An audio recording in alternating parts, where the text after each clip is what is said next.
महापुराण की कथा कहती है, महाराज पूर्णिमा का जो चंद्र है वो विशाल का है और उस चंद्र की पूर्णता में हमारी अभिलाषाएं भी पूर्ण हो। आप आस्था चैनल के माध्यम से जितने लोग कथा सुन रहे हैं, फेसबुक यूट्यूब पर जितने कथा सुन रहे हैं और कुबेरेश्वर धाम में जितने कथा सुन रहे हैं, आप में से कितने लोग हैं जो पूर्णिमा का व्रत करते हैं? जो माताएं करती हो जरा हाथ उठाइए।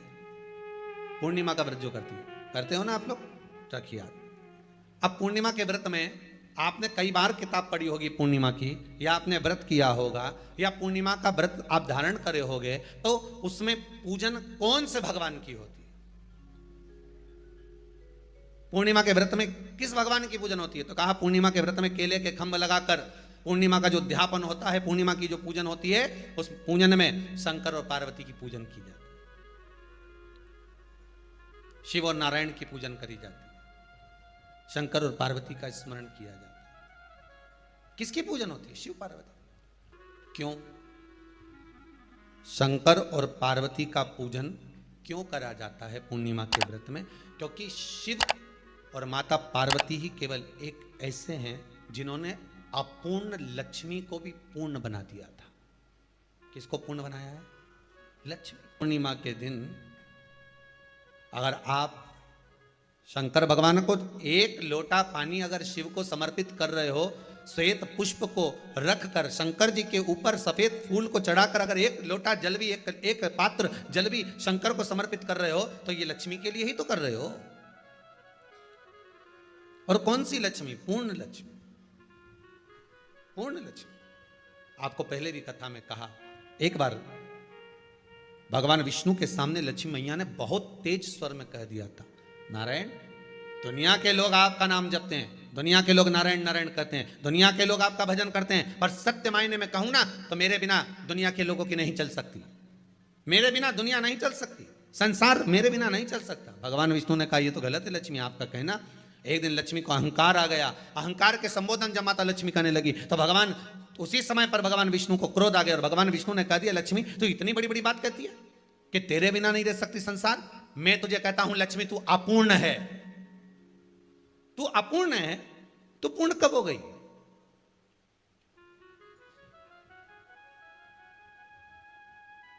तेरी पूर्णता कहां हो गई? लक्ष्मी की आंख से आंसू बहने लगे। आज आपने मुझे अपूर्ण कहा है, आपको मालूम है आप मुझे अपूर्ण कह रहे हो? आपको यह ज्ञात हो रहा है आप मुझे अपूर्ण कह रहे हो? भगवान कहते हैं, हाँ लक्ष्मी मैंने तुझे अपूर्ण कहा है। अपूर्णता का मतलब आप जानते हो ना? भगवान कहते हैं, लक्ष्मी मैं सब जानता हूं। लक्ष्मी रोती हुई माता सरस्वती के पास पहुंच गई। सरस्वती ने पूछा, क्या बात है लक्ष्मी, क्यों रो रही हो? लक्ष्मी जी ने कहा, क्या बताऊं सखी, मेरे पति ने आज मुझे अपूर्ण कह दिया है। तो क्यों रो रही है तू? अपूर्ण अगर कह दिया, पति ने ही तो कहा है ना, तो क्यों रोना? चल मेरे साथ में। और सरस्वती मैया माता लक्ष्मी को लेकर सीधे पहुंच गई माता पार्वती के यहाँ। माता पार्वती के यहाँ जब पहुंची है, माता पार्वती ने लक्ष्मी जी को देखा और सरस्वती को देखा तो पूछा कि बात क्या है, क्या हो गया ऐसा, क्या हुआ, क्या है ऐसा जो तुम दोनों आज मेरे पास में आई? क्या हुआ? पार्वती जी कुछ बोलती, शिव जी का ध्यान माता सरस्वती की ओर और लक्ष्मी की ओर गया और भगवान शंकर जान गए कि आज भगवान नारायण ने लक्ष्मी जी को अपूर्ण कहा है। अब देखें माता पार्वती क्या कर सकती है, इसको पूर्ण बनाने के लिए करेगी क्या? क्या हुआ? माता सरस्वती जी बोली, लक्ष्मी को अपूर्ण कह दिया। अपूर्ण कह दिया? हाँ, तो क्या सोचना उसके लिए, इसको मैं अभी पूर्ण बना देती हूं। माता जगतजननी पार्वती ने गोदी में विराजमान गणेश जी को उठाया और उठाकर लक्ष्मी जी की गोद में दे दिया। ले लक्ष्मी, आज से तू पूर्ण हो गई। लक्ष्मी आज से तू पूर्ण है। गोदी में जब तक संतान नहीं है तो नारी को लोग अपूर्ण समझते हैं, पर माता पार्वती जी ने संपूर्ण ब्रह्मांड में एक सिद्धता प्रदान कर दी कि अपने गोदी के लाल को, अपने गोदी के पुत्र को माता ने लक्ष्मी की गोद में देखकर लक्ष्मी को पूर्ण बना दिया। वो दिन कौन सा था? पूर्णिमा का दिन, लक्ष्मी को पूर्ण करने का दिन, पूर्ण करने का। केवल अमृत ही नहीं बरसता, पूर्णिमा के दिन लक्ष्मी भी बरसती है। पूर्णिमा के कितने व्रत होते हैं? बोलते जाओ, जरा जल्दी जल्दी बोलो। पूर्णिमा के नारियों को, स्त्रियों को अखंड सौभाग्य के लिए, जो नारी वैधव्य नहीं होना चाहती है, उस नारी को पूर्णिमा के कितने व्रत करना चाहिए? जिस नारी के यहाँ संतान नहीं हो, औलाद नहीं हो, उसको पूर्णिमा के कितने व्रत करना चाहिए? जिस नारी का पुत्र, पति बहुत बीमारी से ग्रसित हो, लग रहा हो कि ये मेरा बेटा बहुत बड़ी बीमारी में घिरा हुआ है, तो नारी को कितने व्रत करना चाहिए? स्वयं भगवान कृष्ण ने माता यशोदा को द्वापर में भी बताया है कि पूर्णिमा के 32 व्रत होते हैं। कितने व्रत होते हैं? 32। हम भगवान कृष्ण यशोदा रानी को, माता यशोदा जी को भी बता रहे हैं 32 व्रत। अब आपको किसी ने बता दिया होगा कि 8 कर लो, 7 कर लो, 6 कर लो, 12 कर लो, इसलिए आपने बोला कि 12 कर लीजिए, 32 कर लीजिए। अरे यहां तो द्वापर की कथा भी कहती है। यशोदा जी ने एक बार भगवान कृष्ण को रोक कर कह दिया, ए कन्हैया रुको। कन्हैया बोले, बोलो माँ क्या बात है? कन्हैया जरा रुकिए, इधर आओ जरा। भगवान कृष्ण आए। हाँ माँ बोलिए। जगह का प्रसंग है ये, जिस समय पर राधा रानी कुरुक्षेत्र में नंद बाबा और यशोदा जी को लेकर कुरुक्षेत्र के कुंड में, ब्रह्म सरोवर में स्नान कराने के लिए लेकर जाती है, ग्रहण का समय पर। और जब भगवान कृष्ण उस कुरुक्षेत्र के उस सरोवर में स्नान करने आते हैं, तब यशोदा जी ने अपने लाला से प्रश्न किया है, पूछा है कि नारी वैधव्य होकर ना मरे, उसका पति कोई रोग से ग्रसित ना हो, उसका पुत्र किसी रोग में ना पड़े। कितना सुंदर संवाद लिखा है। अगर किसी माता का पुत्र मान लो किसी नशे में डूबा हुआ है, कोई नशा कर रहा है और गलत नशा है, आपको लग रहा है कि ये नशे में डूबा हुआ है, आपको लग रहा है कि ये गलत जगह पर डूब गया है, आपको लग रहा है कि मदिरापान में, मांसाहार में या अधिक अधिक गांजा आदि का जो भी नशे होते हैं, जितने भी नशे, उसमें डूब चुका है। और माँ उसको समझा रही है, तू नशे में मत डूब, तू इस काम को मत कर, तू ये गलत कर्म मत कर। माँ उसको समझा कर हार गई।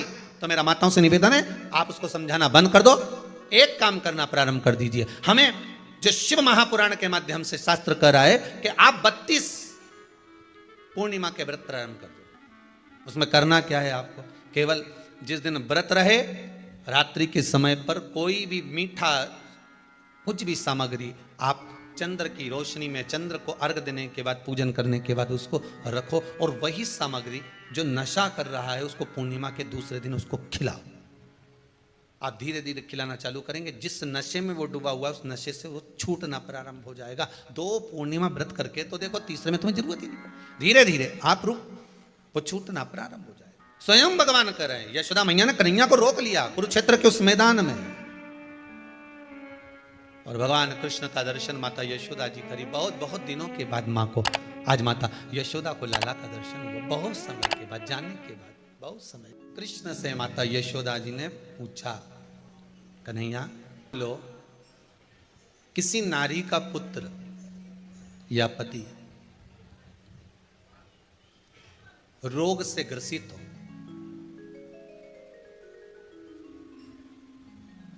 उसके पति की या पुत्र की आयु थोड़ी सी हो, तो हे कृष्ण, उस नारी को कौन सा व्रत धारण करना चाहिए या किसकी पूजन करना चाहिए? ये कुरुक्षेत्र की भूमि का संवाद है।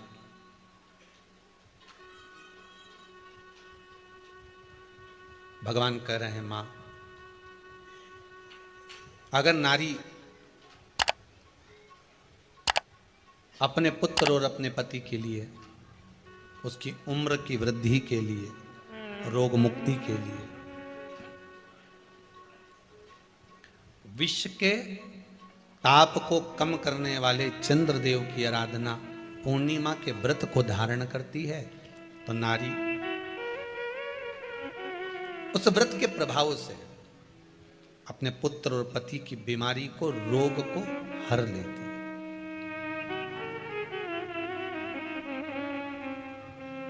रोग का हरण कर लेती।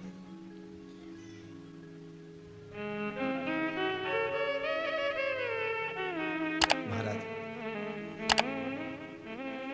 जो बच्चा बुद्धि से विकलांग हो, विद्या में कमजोर हो, परीक्षा हॉल में पेपर देते समय भूल जाता हो, वे काम ना करता हो, तो निवेदन है किसी भी पूर्णिमा की रात्रि को 12 बजे गाय के, गौ माता देसी गाय के जो 4 थन होते हैं, उन 4 थन में से जो आगे के थन होते हैं, 2 पीछे की ओर होते हैं, 2 आगे की ओर होते हैं, तो जो आगे के 2 थन हैं उस थन का दूध निकलवा लिया जाए और उस दूध का कोई भी मीठा पदार्थ बनाओ तो ठीक है, ना बनाओ तो उसी दूध में शक्कर मिलाकर पूर्णिमा की रात्रि को, जो विवेक से कमजोर हो, बुद्धि से कमजोर हो, या याद करा हुआ सब भूल जाते हो, या आपके लिए भी है कोई चीज रखते हो भूल जाते हो, विवेक याद नहीं रहता, बुद्धि में इतना प्रबल बल नहीं आ पाता, याददाश्त कमजोर होती चली जा रही, तो किसी भी पूर्णिमा की रात्रि को 12 बजे गाय के आगे के 2 थन का दूध, उसमें कोई पदार्थ, शक्कर, गुड़ कुछ भी मिलाकर भगवान के चंद्रदेव की साक्षी में उसको पिला दिया जाए।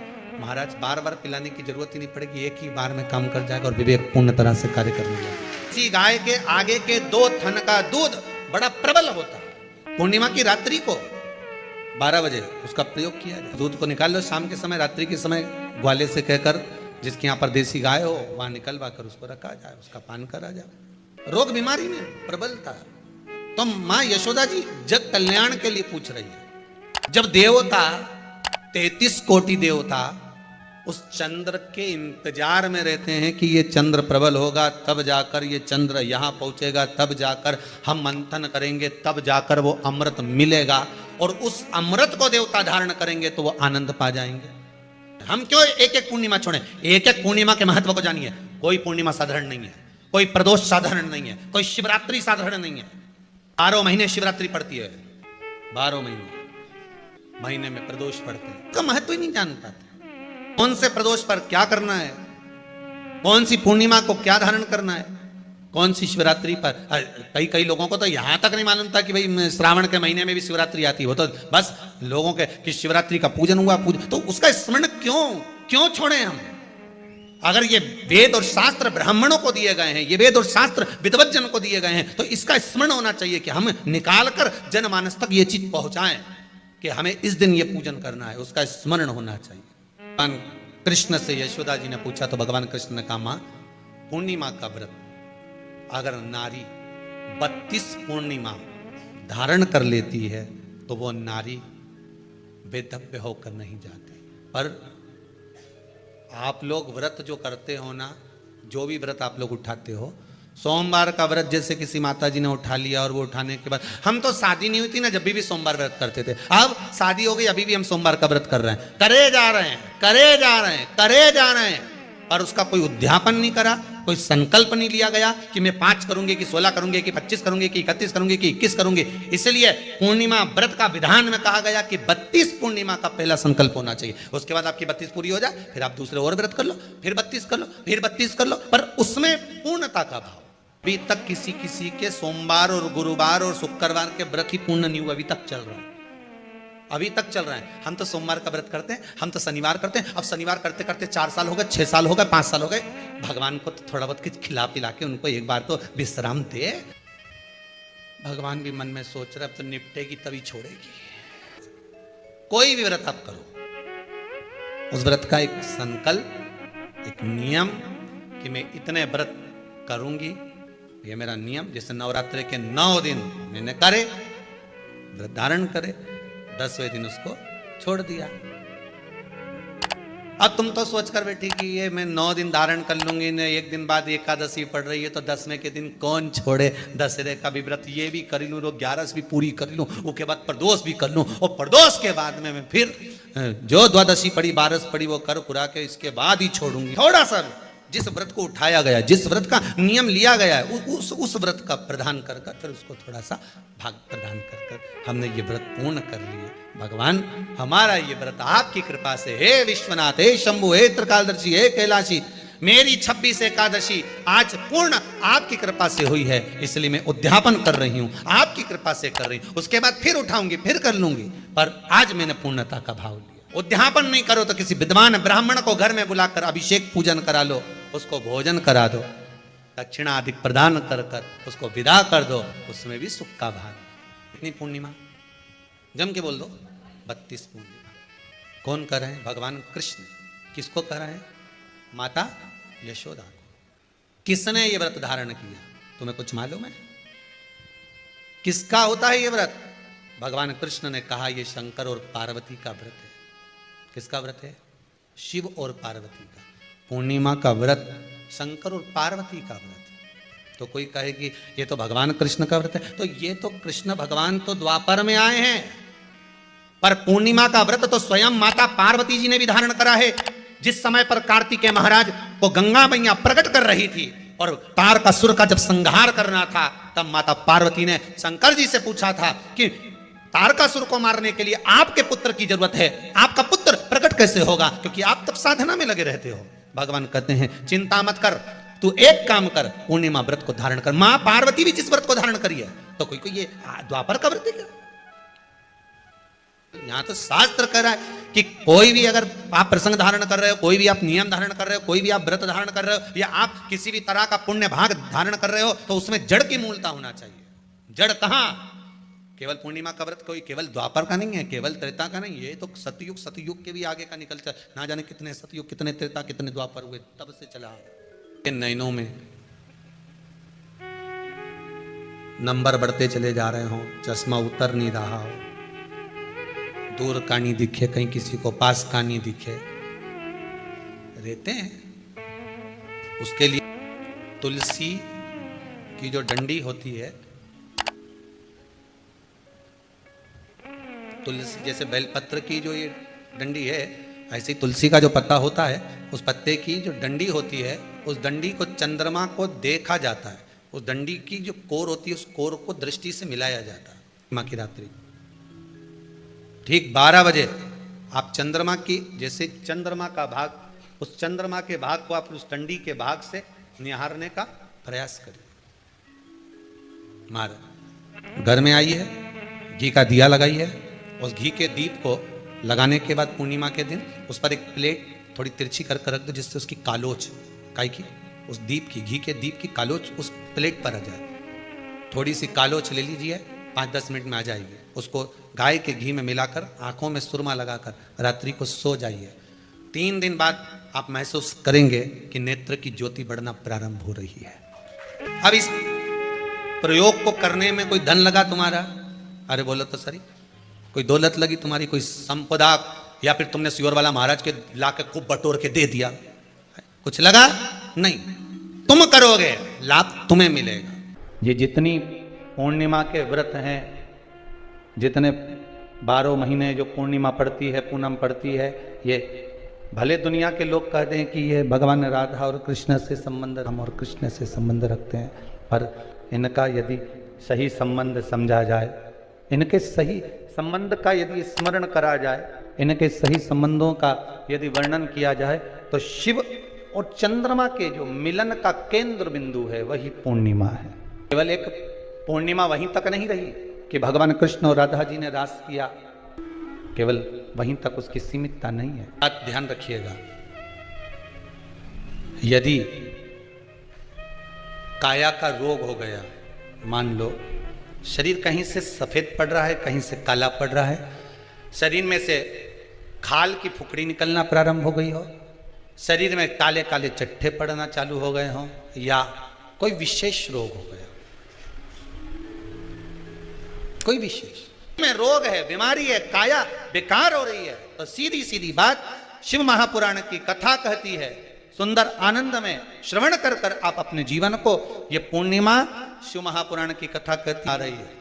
कुछ नहीं करना, पीपल का एक पत्ता, उस पत्ते पर थोड़ा सा चावल, पूर्णिमा की रात्रि को अपने हाथ में लेकर अपने नयनों से लगाकर शरीर पर से स्वयं उतार कर उसको दरवाजे के पास रख दीजिए।